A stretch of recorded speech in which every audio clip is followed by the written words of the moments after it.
Hi ஹாய்ஸ், நான் உங்கள் ஷாம் பிரவீன். இன்றைக்கி நம்ம என்ன வீடியோ பார்க்க போகிறோன்னா, சிக்கன் கிரேவி எப்படி செய்வதுன்னு பார்க்கலாம் வாங்க. அதுக்கு நம்ம கடாய் வச்சுட்டு, கடாயில் சோம்பு, பிரியாணி இலை, பட்டை இதை போட்டுக்கோங்க. போட்டுட்டு கொஞ்ச நேரம் கழித்து நம்ம நறுக்கி வச்சுருந்த ஒரு 6-7 வெங்காயம் கூட கருவேப்பிலையும் போட்டு நல்லா வதக்கிக்கோங்க. அது நல்லா ப்ரௌன் கலர் ஆகிற வரையும் நம்ம வெயிட் பண்ணலாம்.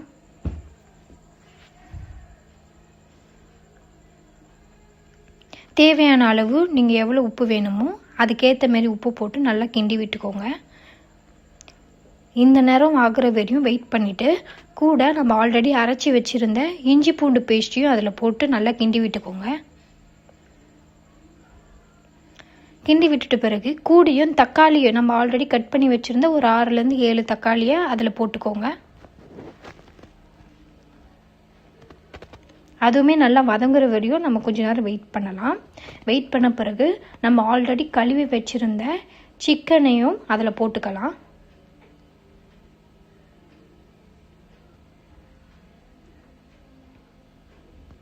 சிக்கனை போட்டுட்ட பிறகு நம்ம அந்த மசாலாவோட கலரை நல்லா கிண்டி விட்டுக்கோங்க.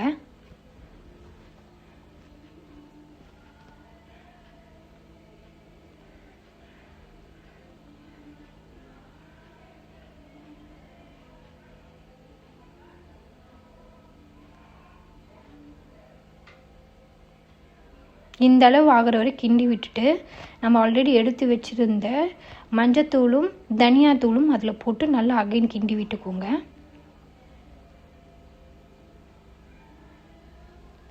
அப்புறம் நம்ம ஆல்ரெடி எடுத்து வச்சுருந்த சிக்கன் மசாலாவும் மிளகாத்தூளையும் அப்புறம் தேவையான அளவு உப்பையும் போட்டு அகைன் நல்லா கிண்டி விட்டுக்கோங்க.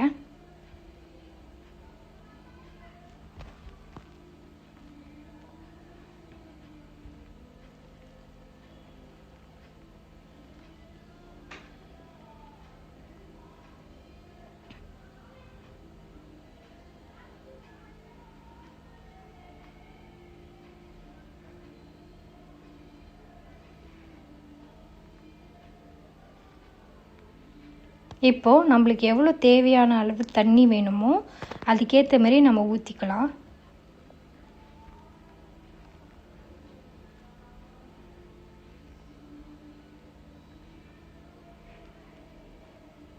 அவ்வளோதான். நம்ம கொஞ்சம் நேரம் கழித்து அதை நல்லா இது பார்க்க பிறகு பெப்பர் தூளை போட்டு கொஞ்சம் நேரம் கழித்து நம்ம இறக்கி வச்சிடலாம்.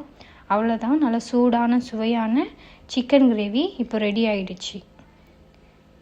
நீங்கள் இந்த வீடியோ பிடிச்சிருந்தா இந்த வீடியோக்கு லைக் பண்ணுங்கள், சப்ஸ்கிரைப் பண்ணுங்கள். இந்த வீடியோ உங்கள் ஃப்ரெண்ட்ஸ் எல்லாருக்கும் ஷேர் பண்ணுங்கள். தேங்க்யூ.